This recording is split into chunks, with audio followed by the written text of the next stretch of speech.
God level, you can tell him I said it. Level up. God level, you can tell him I said it. Level up. God level, you can tell him I said it. Level up. Level up. Level up. Go. Everything, that means everything. Eyes connected to everything. And that's why. I'm in everything. All eyes on me. All eyes on everything. That means everything. Eyes connected to everything. Just so you know, John does all our music. All the music that you hear in the background belongs to John. That's the license. license. Yeah, license. It's licensed. It's licensed. I'm sorry, because I be messing up. All right, we are officially live. This is things that people don't want to talk about. Brought to you by God Level. Hello to the new Facebook user. I don't know who you are. Please, I'm gonna have to remove that because I get sidetracked. This is things that people don't want to talk about. Brought to you by God Level. That will be me. My name, my brother will caution me, but my name is Renee. I'm originally from St. Louis, Missouri. I'm a mother. I'm a nurse. I'm an entrepreneur. There he is. Speak of the angel. Yeah. Speak of the angel. I created this podcast a couple of years ago to talk about things that affect us in our community. I see the numbers have been going up, so I want to just take our time to thank everyone that has been watching, that has been sharing, that has joined the Facebook group, and to my panel for all of us coming together here Tuesday and giving the people what they need. John, you want to go ahead and represent yourself?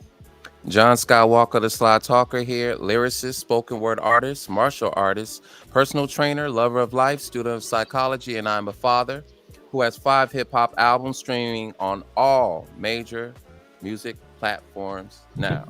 Dimensions, Higher Dimensions, Final Dimension, Law of Affirmations, and Light Benders. Real hip-hop, positive hip-hop. Go ahead and listen to that. Stream it up. Look for John Skywalker. Blessed. Absolutely. Bless. King Newborn, you want to go ahead and represent yourself? Peace. This King Newborn. You can follow me on all social media platforms. And as always, I say, I am of service to myself, to the community, and to the podcast. Appreciate God Level for having me. Peace. I appreciate you being here. We'll talk about the story later with him. AP, you want to go ahead and represent yourself? Yes, my name is AP. I'm here. I just started my new not-for-profit Sisters Empowerment House. So seeing us doing big things pretty soon in the community. And I'm excited to be here. And on to the next. Okay, we have 2 special guests tonight. We have Ngandi, who's our special guest speaker that's going to talk about the question that we posed earlier for the podcast. And then we have Mr. Terrence Harris. Did I say it right? Yes. All right, and he is going to take our time to pump up his business. So on you. Hey everyone, my name is Terrence. Born and raised out of Grand Rapids, Michigan, but drove down to Texas for a little bit before coming up to Tennessee. During my stay in Tennessee, my entrepreneur spirit really wanted to lead me into the realm of business. And the business model that I chose to represent not only myself but my culture is called Talaria Service Solutions. Talaria Service Solutions is a mobile and also online business platform to take care of your needs. So we can take care of any notaries within the state of Tennessee. We can handle any notaries outside the state of Tennessee as well, thanks to the audio-visual technology that Congress allowed us to actually utilize. On top of that, we actually process what's called an apostille. An apostille is kind of like what you hear in the Christian realm called the apostle, the witnesses. Well, that's what we do. We witness your signatures. we'll actually take it one step further and obtain a CO so that you can actually use any legal document in another foreign country. That's crucial whenever you're doing business overseas, adopting someone, trying to buy property in Germany, trying to go ahead and just start a new lifestyle in another country. We have somebody actually that we just helped get their visa not too long ago through our apostille processing. So that's what we do here in Nashville. That was the first brand that we launched back in 2019. We've been doing it ever since. And in the process of processing apostilles for our customers, we launched a second brand, Nashville Fingerprinting Services, which is a mobile on-site fingerprinting company for people who need background checks. So, you know, if you're ever needing a background check, one, you can always give me a call and I'll give you the answers, everything that you need to know. But two, if you're in Nashville and you actually need to get fingerprinted for licensing purposes, either for out-of-state purpose, or if you're just trying to get a background check just so you know what's on your record, maybe you need to submit that in for an actual job application, or maybe the FBI is just straight up looking for you, you need to prove your name.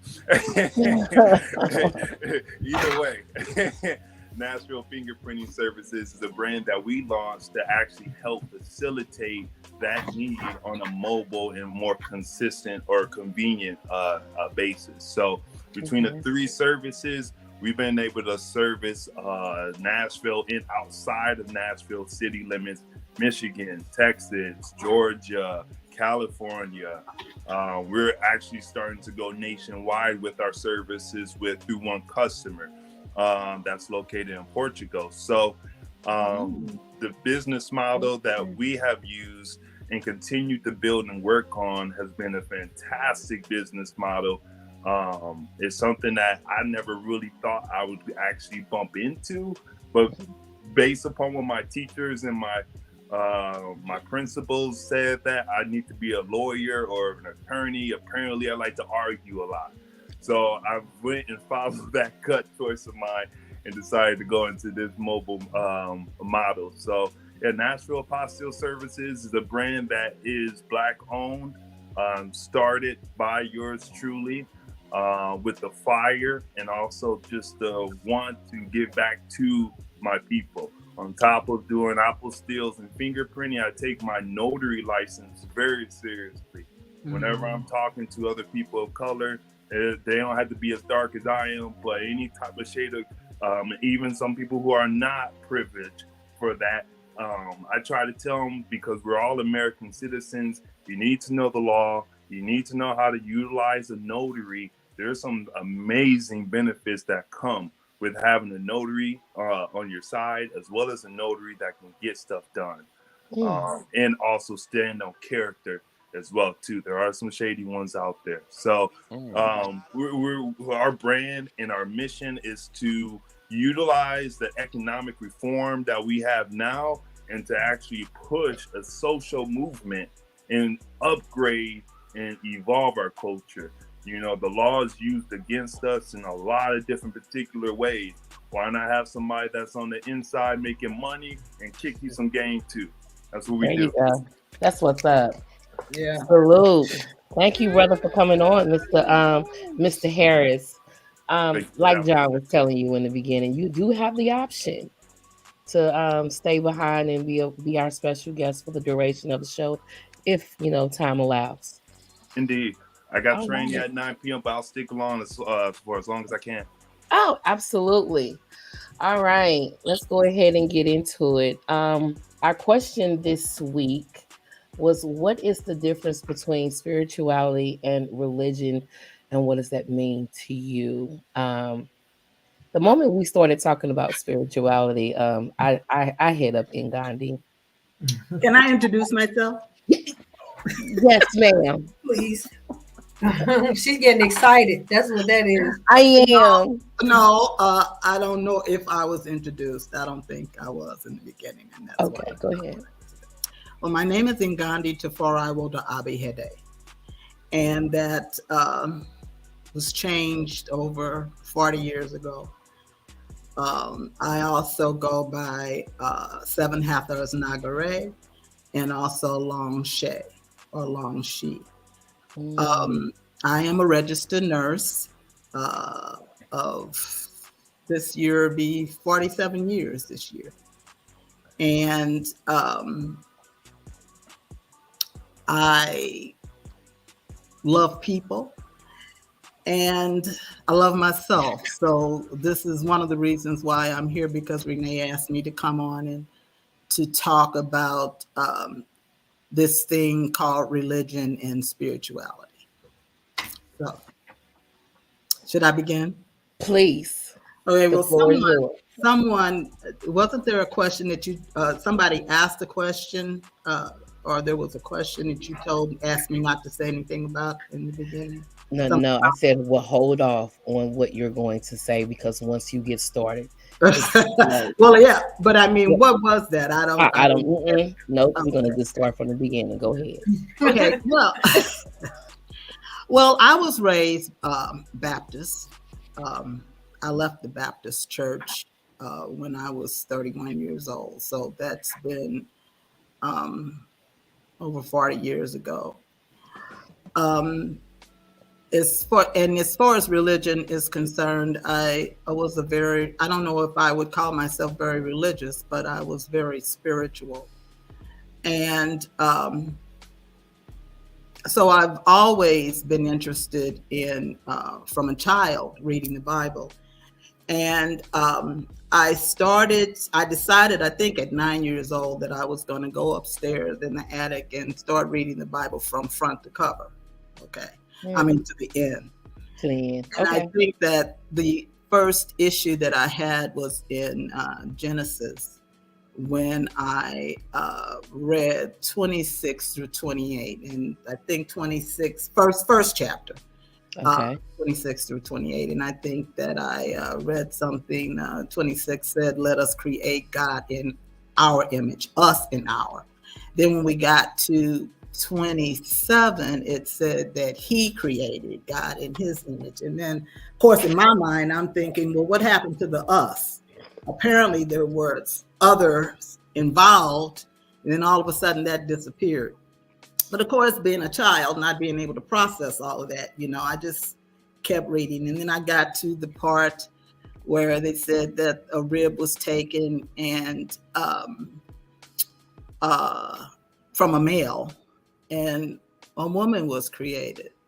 Well, I knew at that age still that women had children. So I wondered in my mind, why did God only do that one time in terms of having men to be the creators? And then after that, it was on women. That didn't make any sense. And I think the last part was, I don't know if this is chapter 2 down, because I'm not one of those that's able to spit that out like that. But then the last part was when Cain killed Abel. And in my mind, I thought, well, there was only 4 people on earth? Adam, Eve, Cain, and Abel. But Cain killed Abel, and then he went off into the land of Nod and knew his wife. And I'm like, well, where did she come from? So at that point, I just stopped reading because I was confused. Now, having said that, I continue to read, but like many of us, I think that being in the rabbit hole, Neil's in the rabbit hole. We're reading, but we're not reading with understanding, or we're not questioning what we're reading. I would ask questions to my grandmother about, well, why is this and why is that, or why did that happen, and why did God do this? And it was always, we don't question God, And I always knew that the power that I believed in meant for me to be an intelligent person and to question. And if something didn't make any sense, to ask questions. So I believe at that point, that's where my spirituality came in. Understanding that I was probably not necessarily a religious person, because, religion is a collection of beliefs and rituals that people just start to follow blindly. But spirituality is something that you feel within yourself. And I think, who's that? Nikki Giovanni said, I found God deep inside of me and I loved her deeply. When I heard that poem, when she said loved her deeply, that sparked something in my mind. And I continued to read. And in the readings, it was always something that had to do with feminine psychology, you know. And when I read, I had questions like, well, why isn't this ever covered? Why weren't these things discussed in the Bible? So I think at the time, at 31, I decided to leave the church because I started dating an artist who got me involved in Black art. Terrence, right? Is that your name, young man? Terrence? Mm-hmm. Okay. Yes, and he got me involved in art, and I think that was when I began to see who I was as a Black woman. Not necessarily as a woman, but as a Black woman. And I started questioning things more. So, of course, being one that went to church all the time, when I say all the time, you know, I meant on Sundays and sometimes Wednesday night prayer meeting. So listening to the minister preach, not teach, but preach, I didn't see it was a conflict in what he was talking about and what most ministers talked about and what I was learning in terms of reading Dr. Ben Jochannan, Cheikh Anta Diop, John Henry Clark, you know, Andrea Lord, Angela Davis. I didn't see those things happening in the church and in the community. And from what I understood and what I was reading there, or by them, we were supposed to be doing something as a church in the community, and that didn't happen. So I decided that I was going to lock my hair. I wore dreadlocks for about 30 years. I had gone to Africa. I had my name legally changed. And I was going to leave the church. That was basically it. So one day I decided to call one of the deacons who was someone that I grew up with in the church. And I was telling him that this is what I was going to do. But I also told him my issues that I was having with the church. Because one of the things that I saw, you know, the ministers always at the end of the sermon would always ask any visitors that were there, why don't you come and join us, be a part. And I started paying more attention because, of course, I would ask questions and I wasn't being answered, or I don't think I was given the answer that I was looking for. I'll put it like that. Okay. And but one particular time, a young man had joined, and I decided to come to prayer meeting. And he came, and when he came, he had all of these books under his arm. And then I saw books like Aristotle and Plato. And he told the minister that he was so taken by what he had been talking about that he decided to go out and get these books and to read. And one of them was Herodotus too. And so my minister told him, he said, no, son, he said, you can get rid of those books. The only book that you need is the Bible. And I had real big issues with that because the minister was also a doctor, when he was a doctor of dentistry. And I said, well, you know, I'm sure that you didn't learn to be a dentist reading the Bible, you know, you know what I'm saying? Right. So anyway, one book. So to tell this young man that he didn't need to read, or the only book that he needed was the Bible, didn't sit well with me. It didn't sit well with my spirit. That was one thing. And there was other things that happened, like things that maybe he'd talk about in the sermon. And then afterwards, I would have questions, but he never could answer. And in my mind, they were logical questions, you know, or if he would ask a question and I was able to answer it out of all the congregation, they weren't, but I would be able to discern what that passage necessarily meant. It seemed to aggravate him in a way, you know. Okay. Like women, of course, were supposed to learn in silence. And I think that's one of the things that's in the Bible there. We're to learn in silence and we're not to question. You know, we're to learn from the male in our family or our husbands. Yeah. So I had issues with that. So like I said, I decided to talk to Charles, who was one of the deacons, and I told him about the issues that I had, and I was going to leave the church. You know, I was going to change my name. I was going to do this. I was doing all of that. And he said, no, well, why don't you come and let's talk about it. Let's talk about it at Wednesday night prayer meeting. So I think I heard someone on your show talk about church hurt.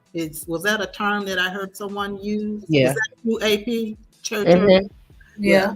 Well, I thought that was interesting because I've never heard that term before, but I think that applied to me, you know, at the time. And so when I went to church that particular night, there were 3 groups, or there were people, but they had been broken up into 3 groups. And it was maybe 3 or 4 of them apiece. And then there was a table that the minister was sitting at in front of the altar. And Charles had this big blackboard up, and they were chanting these different quotes from the Bible, like beware of false prophets and God won't suffer a witch to live. And I mean, they would just, it got really okay. And I'm looking around, I said, well, who are they talking? Are they talking about me? Yeah. Exactly who they was talking about. Like, and then he writes on the board, sister at that time using my slave name, sister so-and-so has a problem with blackness versus godliness. And I said, take that down. That's not what I said to you, and that's not what we talked about. How can God be versus himself? That doesn't make any sense to me. And then my minister stood up and he pointed at me and said, you need to meditate. Well, by that time I was so freaked out. I said, I do medicate. I do meditate. I was just totally thrown off. Well, as I said, I was and am a very spiritual person. And this voice came to me and said, don't say another word. You're not of like minds. You're not going to get anywhere with this group. Just don't say anywhere anymore, and I will handle it. At that point, a drunkard came in. Now, this went to prove the point that I was trying to make to them that they didn't seem to get, which was if this guy came in, and I thought that they were going to usher him in, give him some coffee, some donuts, try to sober him up, because these are the people that we're looking for. This is what the church is looking for. These are the people that, in my mind, Jesus was talking about in the masses that, Jesus, one of those in the masses that Jesus was talking to. This was a person who needed the help. But rather than doing that, they were ushering him back out of the door. At this point, I heard the voice say, get up and leave. It wasn't, I realized, well, afterwards, that maybe that spirit was looking out for me to get me out of that particular situation. And this is how it handled that, because when I went out the side door and they had just ushered him out of the front door, the door he came in. When I got outside, he was nowhere to be found. And there was no way. I know he couldn't have gotten in a car that quickly. He couldn't have gone down the street So I took that to be an angel or a spirit looking out for me. Okay. I had another situation where I was in the store. This is like 2 years after I left, and I never looked back. I haven't had any issues with not being in the church since I left. Okay. But 2, 3 years later, I was in a Walgreens, I think downtown, and I was in this particular aisle, and at the end of the aisle there was a wall, so there was only one way for you to come in, and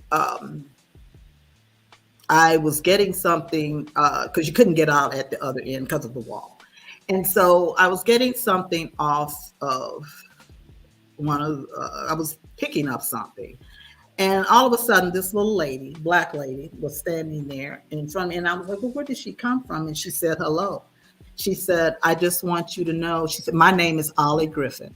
She says, and I want you to know that what you're doing is the right thing. This is what Mother wants you to do. She said, you are locking your hair, you've changed your name, you are studying who you're going to be, and you have been studying who she is, and the truth will come to you. Just continue doing what you're doing. And I said, oh, thank you. Well, I looked away for a second to put this item back on the shelf, and she was gone. And she couldn't have gone out the way she came, that I came in, and she couldn't have gone the other way. So I said, okay, well, here was another spirit. So the point that I am trying to make, telling you all of that, is spirituality is real. It's different from religion because, like I said, religion is a set of rituals that we follow from some book, that's been laid down for us, and we're not to question. But spirituality comes from that. You can learn from that book or books, but you have to search. And I am an avid believer that you're going to find what you're looking for. People think that their lives won't change. But no, if you keep dealing with what's in front of you and you don't do anything about it, then that's what's going to always be in front of you. You have to change the vibration. You have to change the frequency. You have to change the sound. You have to change those things. And when you change those, then you'll be able to see those other things change. I asked Renee what started her with this, and she said it was just time. She made that decision to do what she's doing with this podcast. I listened to Terrence talk about what he's doing with his business. He made that decision to make that happen, and it's happening. I spoke to John Skywalker before the show started, and he was telling us about how he got started. So I'm saying that goes for all of us. If you do not change what's in front of you, then it's not going to change. So that's basically kind of it. I mean, unless somebody has some questions. I do. Once you left the church and you started down your spiritual path, what books did you start to pick up and read beside the Bible?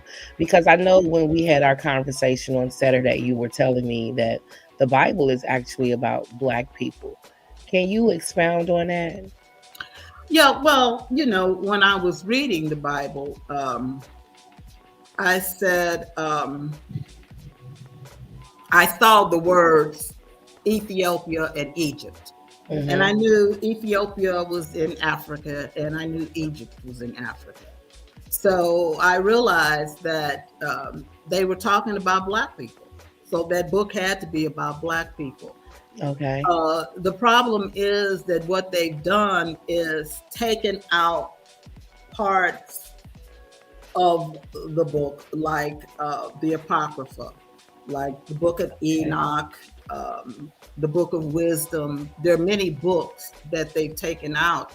And what I found that in reading those books, they dealt a lot with women. And I think that that was one of the reasons that those books were taken out, because in the beginning, reading Mama Wata by Vivian Hindrew, she says that in the beginning, God was woman. And I know as a nurse that everybody starts out a female. Everybody starts out female. It's not until androgen kicks in and tells testosterone to create more that's when that female then becomes a male. And that's okay. And then when that continues, I mean, you've heard mothers say that, oh, his testicles haven't descended yet. Those are ovaries that have not descended into the testicular sac, which the testicular sac was initially the vulva, the lips, and they close up. If you take your finger and go up the testicular sac, you can feel a thin line, and that's where the lips came together. They filled together, and they became the testicular sac. The clitoris elongates, and it becomes, can I say the word penis? Go right ahead. I'm not sure, what, okay. So the clitoris elongates and becomes the penis. And the uterus shrinks and becomes the prostate gland. And of course, when puberty hits for females, the breasts begin to grow. I've had this conversation and so really an argument with so many guys about it, because they've told me that that's not true. That's a lie. And I said, well, tell me the purpose of your nipples. What do you have nipples for then? They can't answer that question. I say, so you just, are they there for decoration for you? Okay.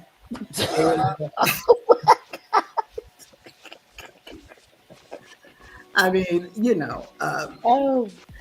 and then, so you asked me about the book. So I started reading, what was it? Gods of the Egyptians, volume 1 and 2 by E. Wallace Fuge. And one of those, you like that, huh, Skywalker? Some of these that David, I'm like, okay, she's well read. And Terrence reads a lot too. He reads more than I do, so he knows. I know he knows what you. So the she god Neek says that she was the first, and that she created through parthenogenesis, which means that you do not need semen. She didn't need semen. She already had that in order to create. And there's a story in one of the books, The Gospel of Thomas. And I think that's by someone named, he's an Indian guy. His name is Bhagavan Iyer. And because, there are many books written about the Gospel of Thomas, but this perspective comes from a Indian guy. And he talks about how Sophia, the she god, Sophia, decided to create something that was different from her. She wanted to create a being that was different from her, but she got in trouble because she did not communicate with the creator first. Now, he doesn't specify whether the creator was male or female, but from the readings that I had done, I chose to believe that she did not collaborate with the great mother, the great African mother on that. So she created this being that did not look like her. And it gives a descriptive detail about how it looked, but for all intents and purposes, in my mind, it was a male. And this male was not, he was ignorant, and that he thought that it was just he and his mother. He didn't know that there were other cosmic beings around. So he decided, she hid him because she was trying to hide him from the mother. Now that Marsha Staff Heritage. Oh, God. Excuse me. I need to turn that off. She was trying to hide it from the mother. Now this story kind of coincides with the it coincides with the story of Enlil and Enki. And that's why I said you have to read, because you've got to. Marsha Staffy Heritage.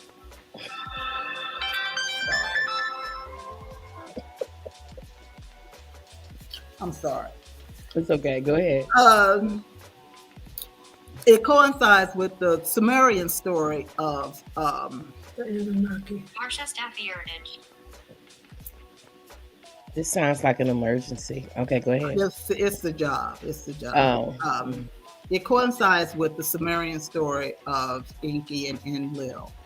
And of course, Enlil was supposed to be the creator, and Enki was the brother. And now I'm all over the place. I know I am, because it's like mayonnaise, but I'm trying. So what about Isis and Horus? Pardon me? Isis and Horus, because those stories are similar as well. Well, that's connecting the dots. That's okay.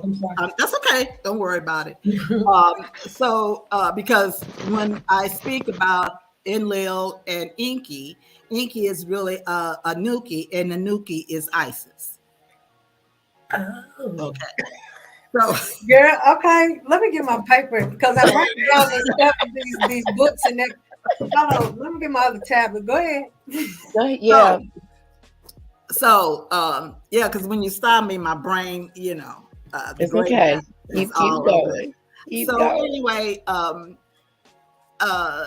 Enki and Enlil.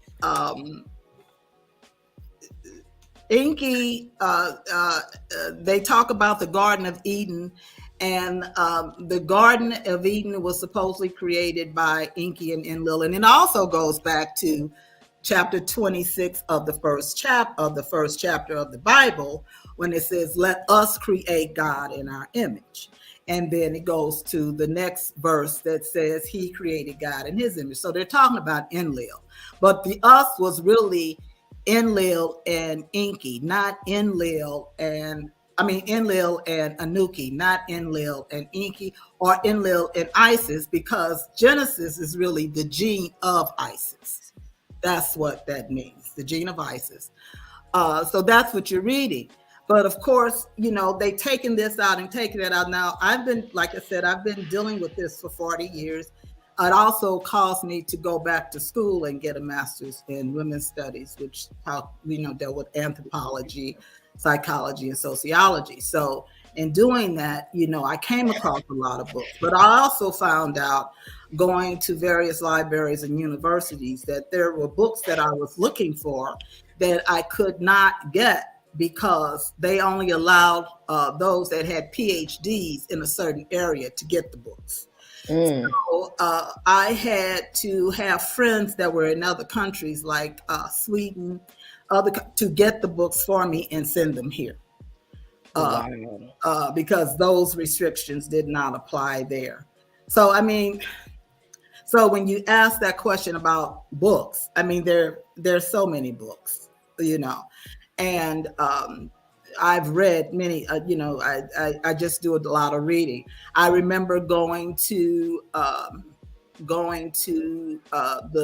bookstore and picking up The Secret Doctrine by Helena Blavatsky.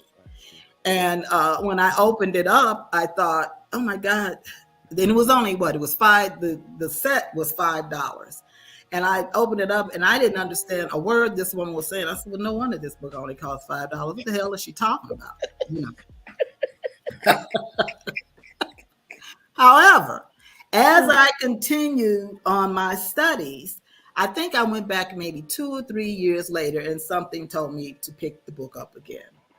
When I did it that time, it was like reading the newspaper. I understood everything she was talking about. So that told me then that I was not ready, You know, Mhm. what's the saying about the teacher? When the student is ready, the teacher appears. Yeah. Yep. I had gotten about, I think I got ahead of myself because when I saw Secret Doctrine, I'm like, well, there's got to be something in there. And of course, it was something in there, but there was I could not discern it then. She Okay. also wrote Isis Unveiled. Mhm. Isis Unveiled, the first and second volume, I think the first volume is religion, the second Mhm. volume is science. Or is the first volume science and the second volume is religion. That's probably how it goes. And then she gets deeper in the Secret Doctrine because in those two books, the first volume is cosmogenesis and the second volume is anthropogenesis. So, you know, reading those, you really had to take your time. And I am not going to say that sometimes reading with the herb helped, okay? Because it opens up that third eye and things that you would not necessarily understand comes to you then. I should Mm. if I just tell me if I'm getting No, you're good. okay. You're good.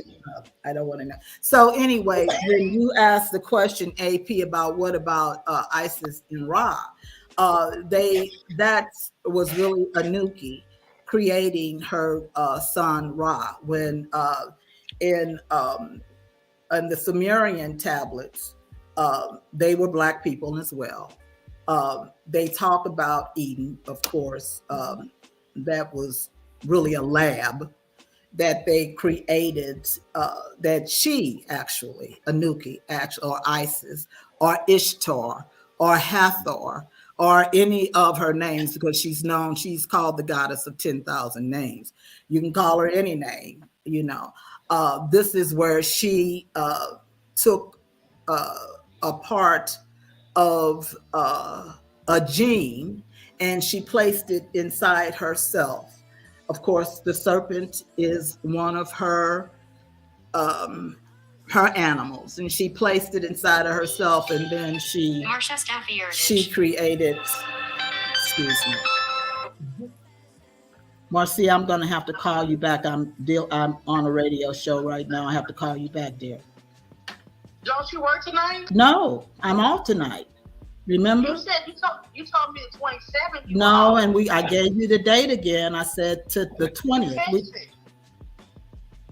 got the text in my phone. Yeah, but we talked yesterday, and I said, Thank you. Thank you. I'm sorry. I just went ahead and muted it. I appreciate that. Yes, because she's going, oh my God. She's naming off some books I've never even heard of. Man, she is well read.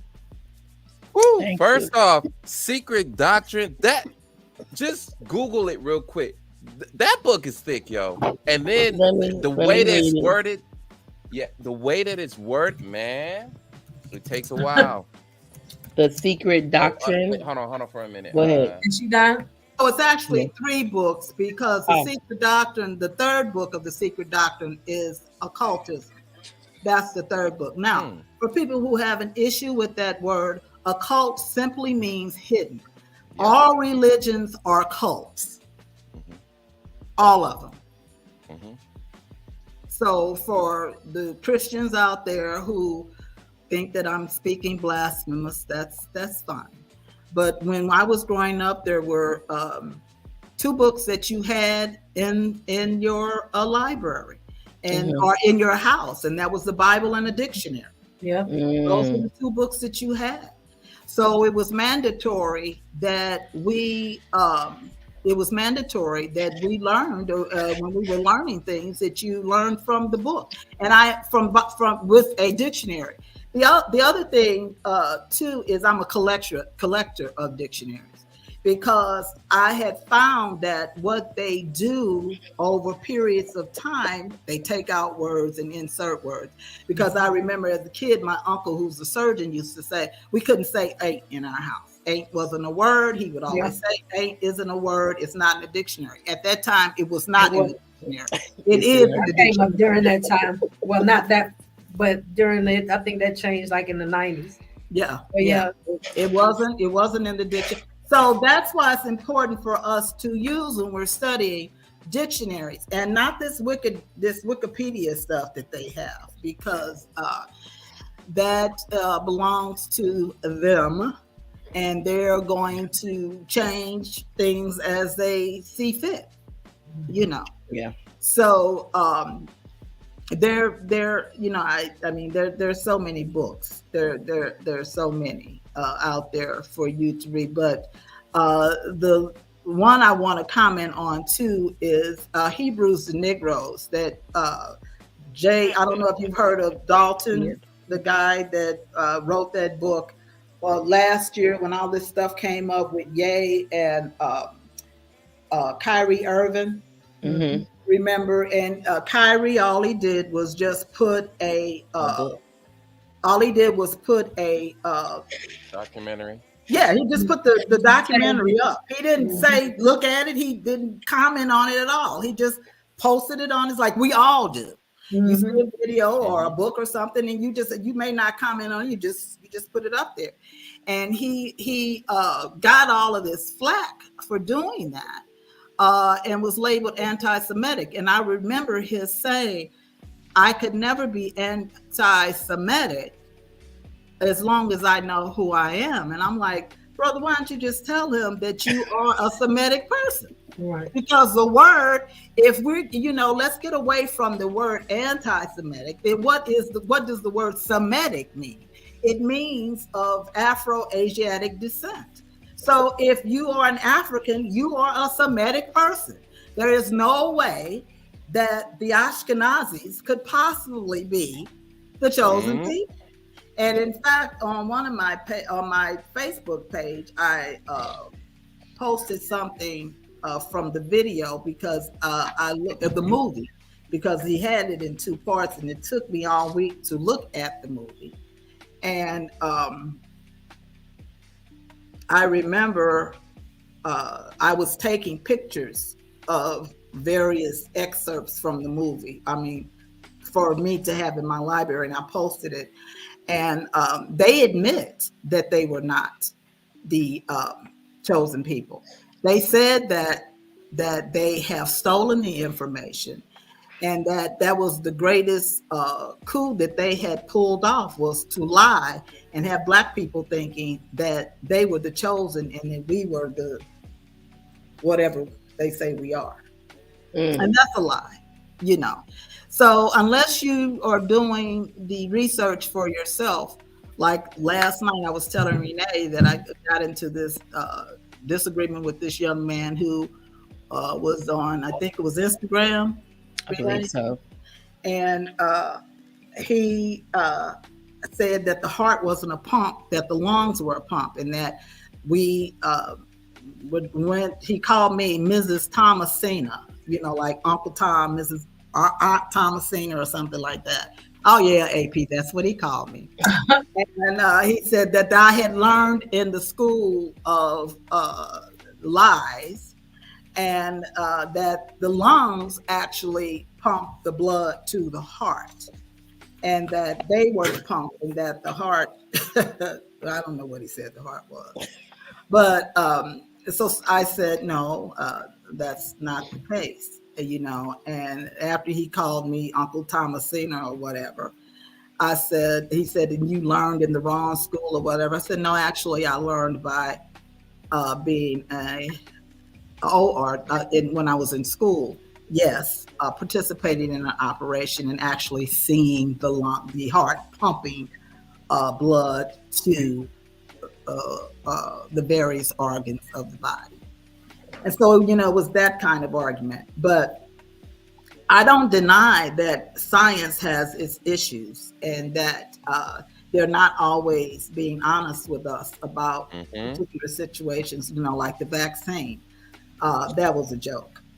Um, if you haven't taken it, don't. And if you did, don't take it anymore. Okay. Because it actually takes, I know I'm kind of veering again. It's okay.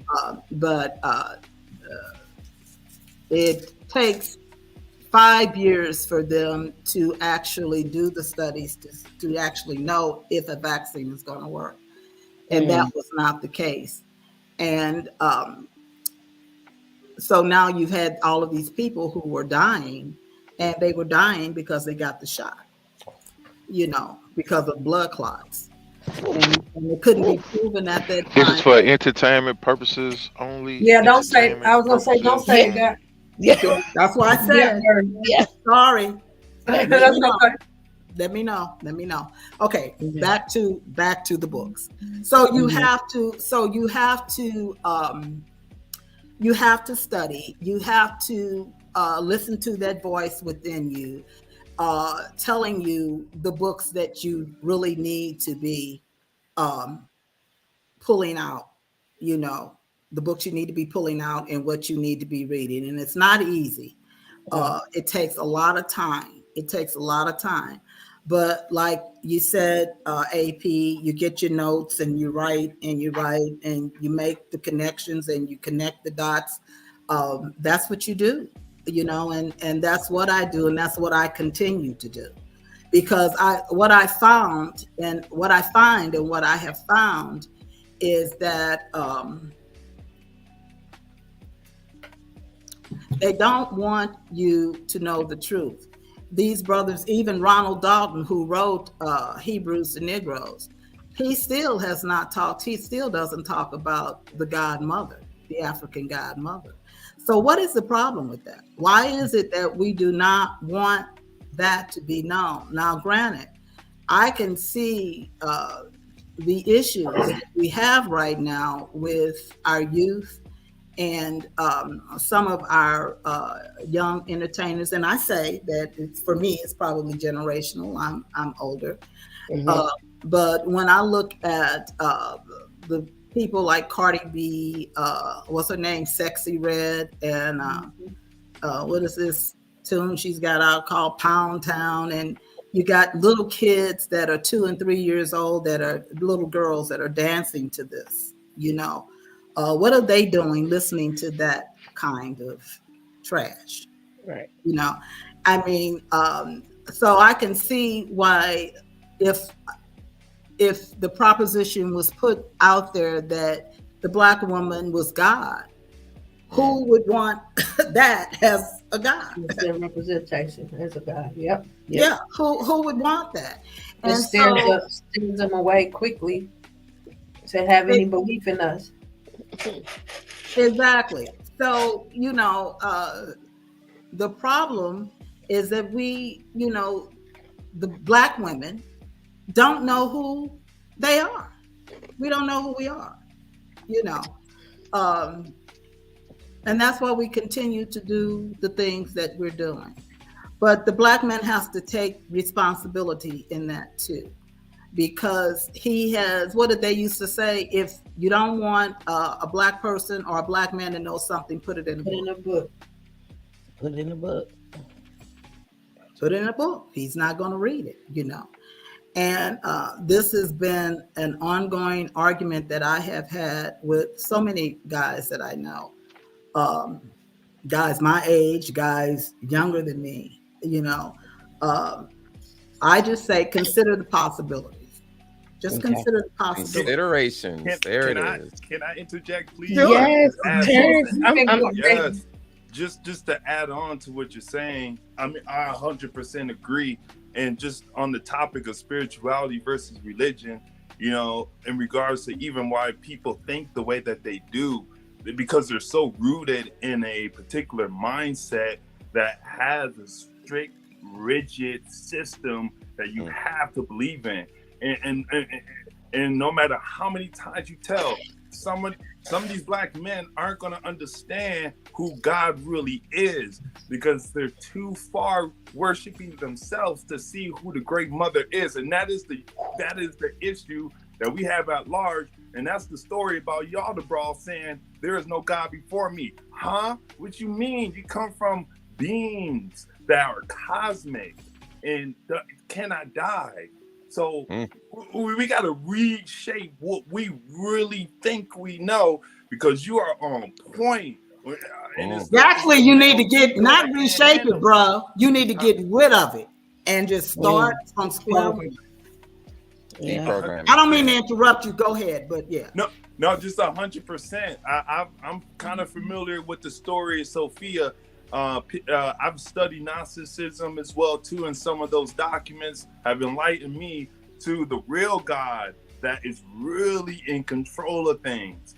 And that's why I'm shaking in my chair, because I actually think that one of the reasons why my generation in particular, especially with this alpha male, red pill community at large, it is proof that there is something stirring in us men that's uncomfortable. And that uncomfortability is taking the responsibility, because there's something in the black woman that terrifies not only us as men, but that other boy who thinks he's ruling the world. And when that fire comes out of the black woman, that is when we're gonna have order. And that's true. That's true.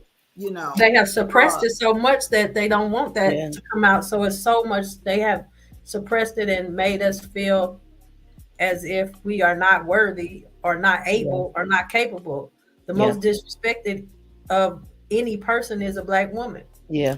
And that's the truth. And they don't see that. You know, when you see the picture of Ra or Horus sitting on the lap of Isis, suckling at her breast, actually, you know, the lap of Isis was the first throne. The throne is the lap of the mother. And in the book, The Secret Doctrine, it says that she says, the man knows his mother before his father. And see, all of this makes sense to me. And this is things that I have said, and I know these are just downloads, but I have said to people, every human being's first love is a woman. So doesn't that make sense that we would be the ones to shape and structure and mold all of humanity? And that, of course, you know, Minister Farrakhan said, you got an ignorant woman, you got an ignorant nation. Yeah. It's the truth. And it is the truth, because you know, she is the mother. Yeah. You know, when they say God, what was the saying? Another saying used to be mama's baby, daddy's maybe. Daddy's maybe. You know, you know, she knows who her baby is because she had that baby, but he's not quite sure because he doesn't know who's touched her. And that's why one of the things that they did in Africa, they started this thing called FGM, which is female genital mutilation. And it's thousands of years old. I believe from my research that it began when the Hebrew Israelites, the Black Hebrew Israelites, made their covenant with the Yahweh God with the circumcision. So when they had to remove the foreskin, their foreskin, they also cut off her clitoris and sewed up the vagina, to the point where it was a video that I looked at where this sister was talking about it. And she was talking to this room full of American doctors. And one of them, of course, is tell me if I have touched on something I shouldn't be talking about. Okay.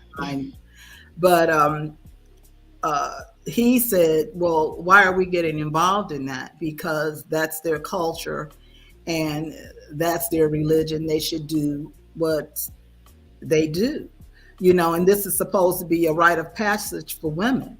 But the problem with that is that they don't use clean, unsterile tools when they do it. It's done in some hut.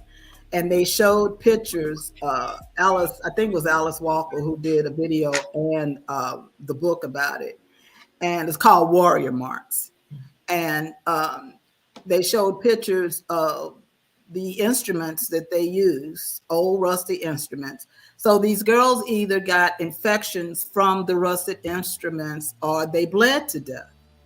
Wow. You know, and the woman that was telling the story, telling these doctors that she said that she would always, she'd had to explain to the guy that she was dating before they became intimately involved that she wasn't right down there, you know, that they had done something to her.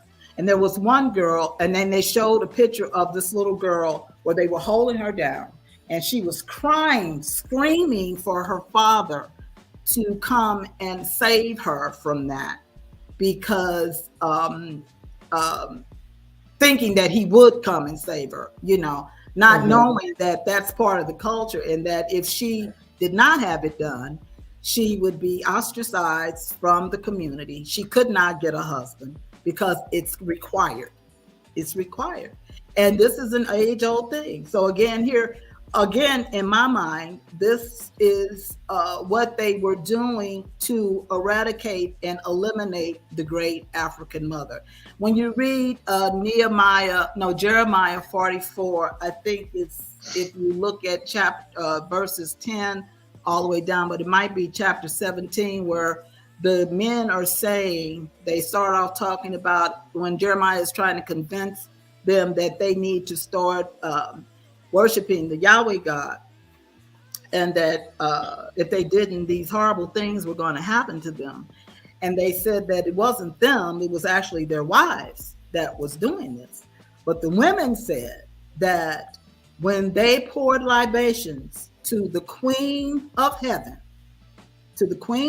when they poured libations to her and they burned incense to her, that their tables were always filled, and that they saw no evil. But and so this is the Enki, this is the Enlil Enki story, because in that story, which is the book of Enoch, which is really the book of Anuki, okay, in that story, they become enemies because they say it's two men, but it's really the brother and the sister, you know, fighting. Oh wow. That's what this is. And of course, and when I get this pushback from men about that's not true, this is from they said this and they said, and I said, well, of course, that's the narrative that you're going to spew, because you do not want to accept that your mother was God. But they look to her for everything. Everything else. I know my son does. Whenever he needs something. Mm-hmm. I'm just saying, you know, and I'm not male bashing because I love my son dearly. But I'm just saying, you know, that's the deal. And until we come to this realization of what's really happened to us and who we are, especially Black women, we're never going to rise above and back to who we were at this juncture. But I am an avid believer where it says, as it was in the beginning, so shall it be in the end. So if that was the beginning, if the mother was the beginning and she was here, Mama Wata says 2 million years before she decided to create the Y chromosome gene. If she was here, then she is coming back. But see, the problem is you're seeing this now in terms of the female, that matriarchy being out there, but she's projected herself in an incorrect way. And this is not the way we want to see ourselves. I was just looking at something the other day where they were talking about these lyrics that Cardi B and Nicki Minaj and all of them write. They said that they're not really writing these lyrics, that they're written by men who tell these, you know, these lyrics, and they're to say it, you know, and they don't know. The Black man does not know that he's pimping his mother. He's pimping his sister. That's who he's pimping when he puts that kind of stuff out there for her to do. And it just, Oh, I just received a download. Like, that's purposeful, because the best way to keep us down as a women, to keep us down, is to use our men. That's why you have so many women that are so emotionally out of whack and so mentally not together, exactly. because they are so And now, what are they doing? Especially in the white community. Well, let me take that back. Especially in certain communities. YT. Now what they're doing is telling you that if a child comes and says that he's a little boy, and says he's not really a boy, he's a little girl, that he can have a sex change without the parents knowing about it. Now, when I was in school, these kids, there were kids that had these types of issues, but what the doctors always recommended was that to the parents, was that the term for it is a mental disease, and it's called gender dysphoria. And what the doctors would recommend is that they wait until to the parents, that they wait until the child is at least in their teens, but the best age would be between 25 to 27, because that's when your brain has really reached its sexual maturity. And they would be able to make a more logical decision about whether they would want to have this procedure done to them. Most of them found out that what they really were was just gay, and they decided not to do those horrible things to their body. Because the thing is that once that happens, you cannot reverse it.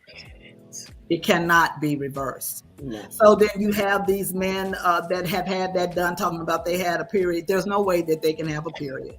They have to have a womb to have a period. What they're having is some probable delayed bleeding from this wound that has been created, so they want to call it a vagina, and it's not that. It's a womb. I'm sorry. Terrence had a comment. Go ahead, Terrence. I'm sorry. I didn't know No, that. you're fine. It's just to add on to that too, the whole concept of the womb shows how much of a Western academic thinking we have, because the Greeks are the ones who misidentified the vagina as a womb, and that's why we even still call. So it's funny how even the language that we use today still entraps us in a certain way of thinking. But what I was going to mention earlier was a book that I first read probably about 10 years ago, a recommendation from a guy named Bobby Hemmett. He talks about the rise of the Black goddess and the female energy a lot. But his author is Barbara J. Walker, a dictionary of ancient goddesses. And she's got two, the dictionary and the encyclopedia. Yes, it shows how every single particular god that we have now has a feminine origin, and we can't escape that. It's a truth. It's a fact of the matter. So I just wanted to interject that book in there in case somebody. And you're right, because Merlin Stone, when she wrote the book When God Was a Woman, she was an artist who was trying to. I'm not sure what her purpose was in trying to find out about females in antiquity. But what she said in the book was that whenever she would go to a museum and she would see pictures and figurines of males and females, the males always had a name. He was either king this, a warrior that, or something. They knew who these males were, but the female figurines were always just female figurines. There was no name. Okay. And it wasn't until I read Language of the Goddess by Marija Gambudis that I began to see what that was all about. Again, it was erasure of women. Mary Daly has a book called Beyond God the Father. I read that book several times, and the things that she had to say about the information that was in the Bible and what it has done to women, is just phenomenal. I think when I read Merlin Stone and I read Mary Daly, I began to look at myself differently, not as a Black woman, but just as a woman, a woman who had the same thing in common with every woman that walks the earth. Okay. The things that we went through in terms of male patriarchy. And I'm not male bashing because I love men and I love my son, but I'm just talking about these things that happen because what patriarchy has done, it has not only destroyed women, but it's destroyed men as well. And we need to look at those things. We need to look at, what it has done and what it's doing.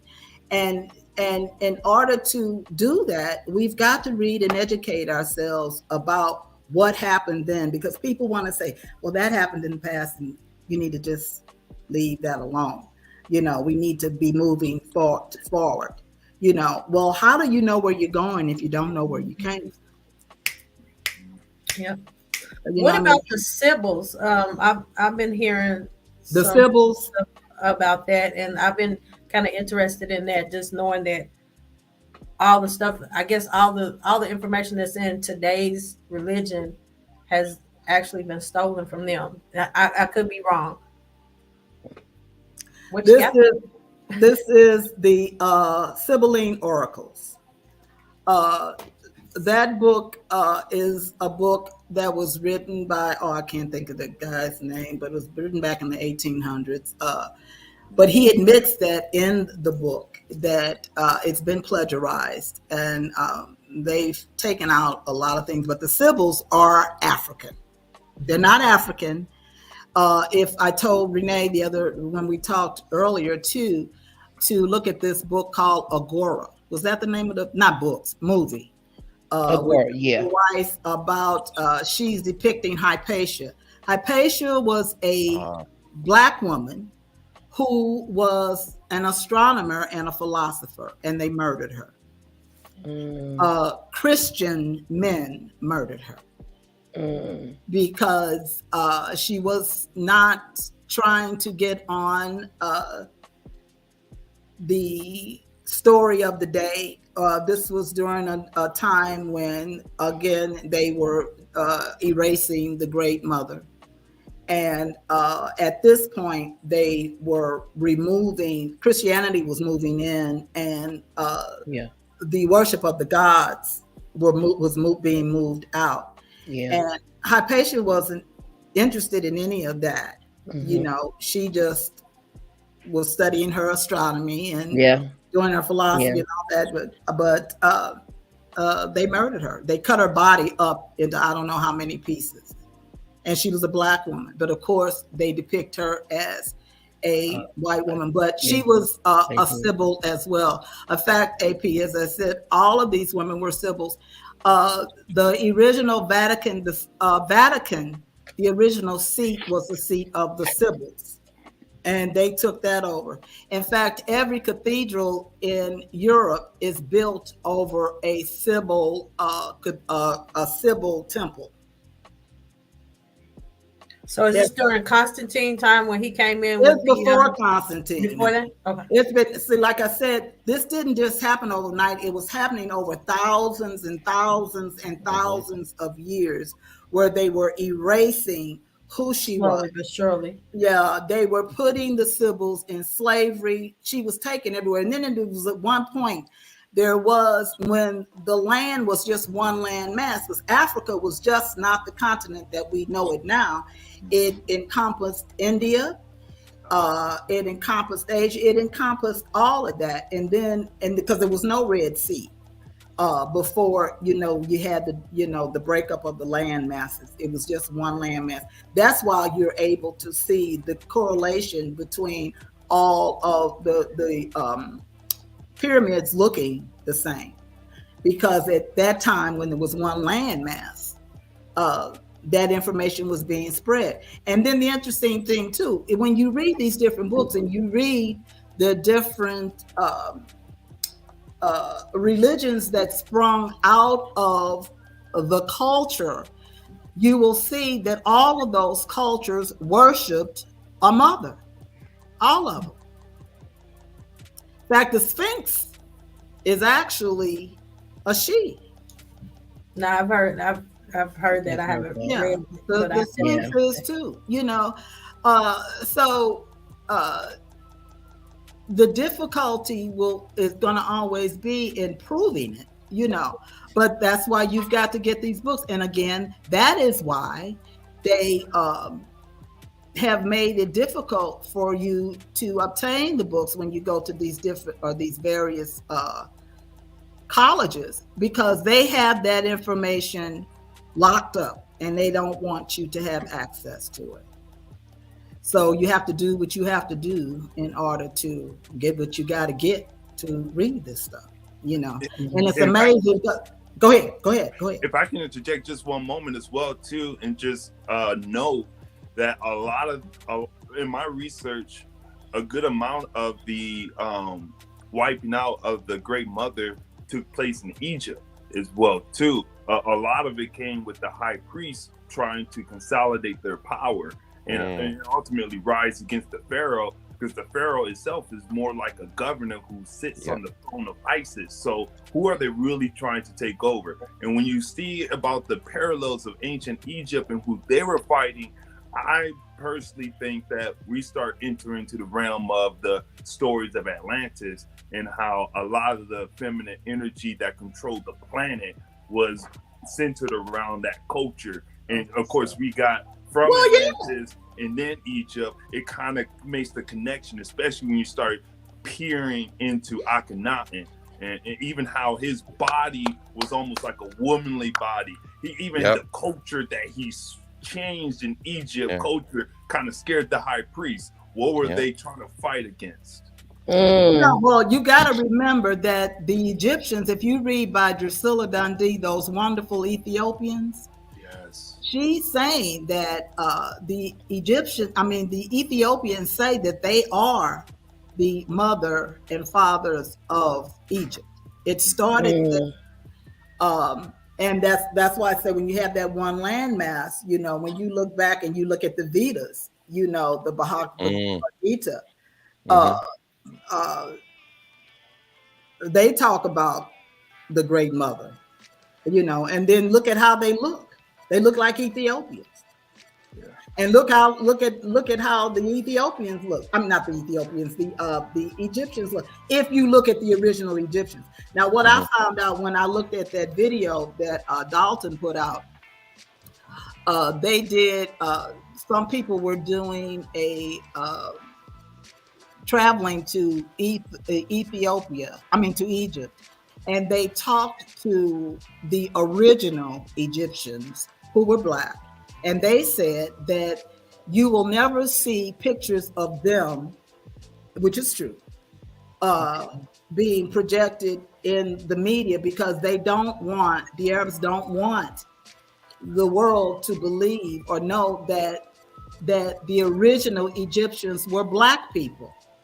And there was some on there that one young man said he could trace his lineage all the way back to Solomon.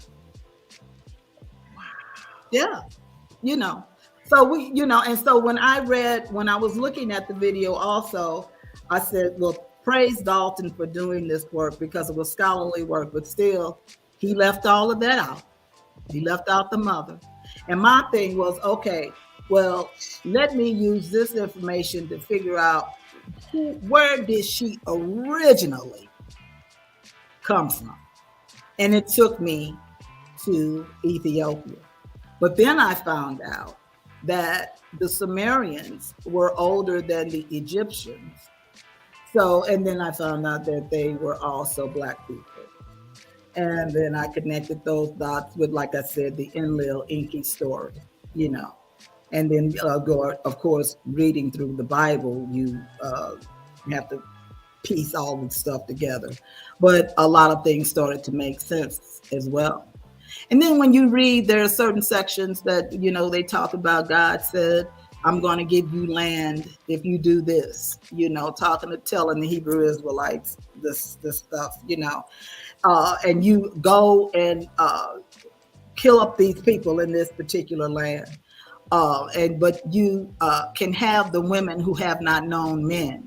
And somebody said, well, how would you know that? How would you know that they haven't had known men? Well, he's talking about virgins. But see, a virgin, the word virgin originally meant a woman who had not been married. That's all that meant. It didn't mean that she had known a man. It just meant that she hadn't been married. That was a virgin. Oh, okay. Okay. Yeah. So, it's, it's a lot. It is. Why? But anyway, and then, he says, kill up these people. And I'm like, okay, so this God is talking about to kill these people so you can have this land. Somebody is already on it. So you can have this land. Kill up the men, kill the children. Kill the children. So what God is talking about killing children, killing families. But this is who they follow. And again, this is why I said you don't think about that when you read it. What does that mean? Killing? Why are you doing that? Also, when it's written, God will not suffer a witch to live, he didn't mean to die, he meant to make a living, because the witch was a powerful sybil who they always went to the kings went to before they made their decisions to the oracles, war and whatever else they did. It's written in there. They oracles. They did that. Yeah, those were oracles. That's who they were, and they ended up in all of these various places because they took them as slaves. So that's why, my name again, as Seven Hathors Naga Ray, the Naga, I accept the Naga because the Naga were the snakes, and the snakes were wisdom, and the snakes belong to the Great Mother. There's nothing negative in that. In fact, the word nigga is actually in you see that word in Acts 13, I think, the first chapter. First verse, only they spell it N-I with an apostrophe and G-E-R, but it's really not supposed to be spelled like that. It's supposed to be spelled N-I-G-E-R. The word is nigger. And in the Oxford Bible dictionary that was in the 20s or 30s, I forgot which one, I have to look at it. That word meant king. That's why when Cat Williams, and I love him when he said, "What's up, my nigga?"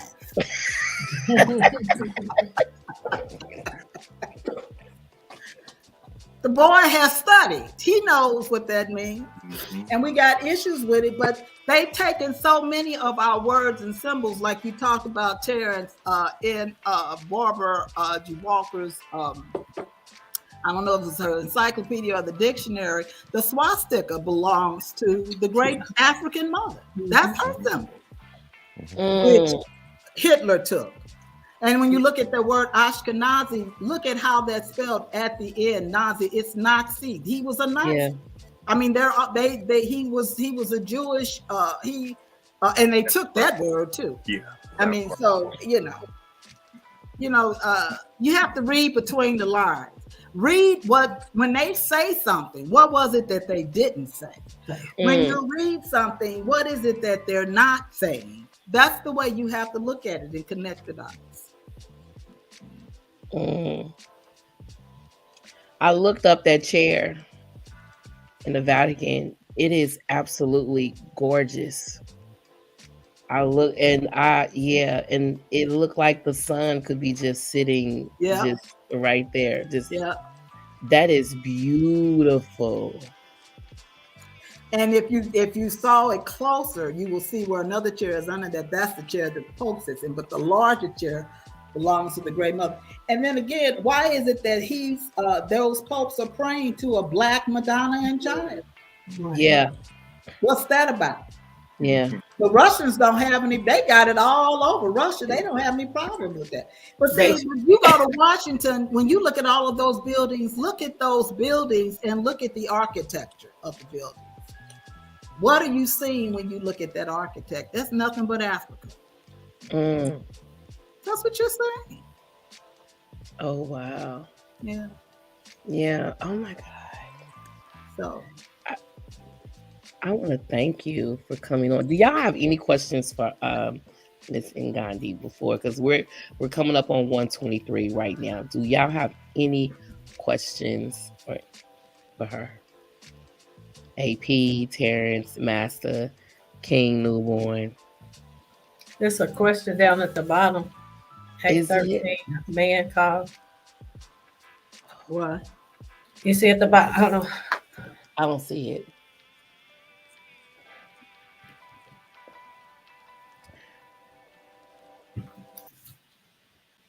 Acts 13, a man Yeah. called Niger, referring to what is today as the Niger River? Question mark. Yeah, they named the river the Niger. It's actually the Nigger River. That's what it is.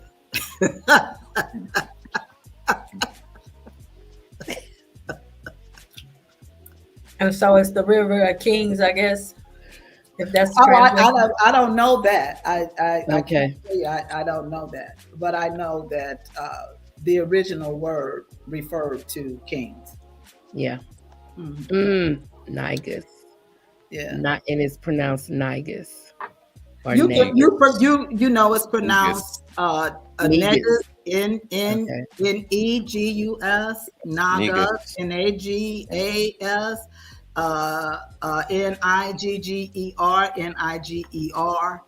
You know, it's spelled various ways. Oh my God.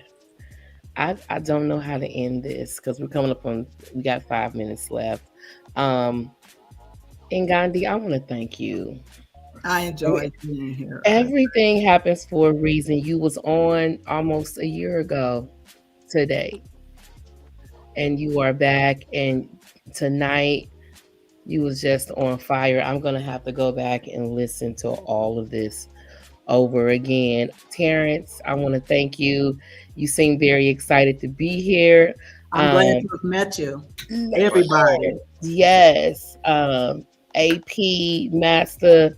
I see King Newborn has been real quiet tonight. So yeah, I'm speechless, honestly. I want more. I'm not done, but again. Well, yeah, that's why I sent you her Yeah, information. you sent me the link. I'm about to be on there. I have so much going on, but trust me. Anytime we could connect and talk, feel free, darling. I'm good with that. No problem. Okay, I started following you on Facebook too. So. Yeah, I saw that. That's why. Yes. Yeah. I don't post as much as I used to. I came on in 2013, and I used to do a lot. In fact, nobody was talking about astrology until I started talking about astrology. Oh wow. Nobody was doing that. There's a lot of things that wasn't being discussed until I started discussing it, and now it's just all over everywhere. But that's what it's supposed to be. Each one reach one, teach one. There you go. Yeah, that's what. And if like if I'm wrong about something, if it's something that I said that was an error, correct me, because I'm still learning. I'm 71 years old, and I'm still learning. The books that she has in her possession, like the back shot of what you see, that's nothing. That is nothing. The dictionaries, oh my God, a 1611 Bible. That's the first ones, ain't it? Yes, James. in her collection. Oh wow. The books that she has, like I need to go over there and just take a picture of everything. Like I'm so serious. And so yes, I want to thank you for gracing us with your presence this You want to evening. let Terrence just plug Yeah, his business one more plug time? yourself again, Terrence. Oh my God. What's up? I'm sorry. Plug yourself again. Just plug yourself one more time. Yeah, Nashville Fingerprinting Services, Nashville Apostille as well too. We do notary, fingerprinting, apostille service to go, and we'll even share a little bit of education if we got the time. All right, there you go. Oh my God! With that being said, we're coming up on a minute. Go ahead. Here we go. No, I was just gonna say it was to meet all you guys. Thank y'all for the opportunity here as well. I learned a lot, and I can't wait to hit the books now. Man. I got a The whole thing- list here. Yeah, you was over there writing. Terrence was just like making these faces every time she threw up. Right, a he book. just It was light like, up. Yeah, Master was like, Yeah, "We because well read." man, Like, I read, but he reads more than I do. So I Okay. know there was some books. yeah, you It's a was lot. on the phone with your job, and they was complimenting you on your books. Like, oh, she's well read. Yeah. Well, like I said, it's taken years and hours, and I can't tell you how many hours of reading that I put in. Sometimes I would start at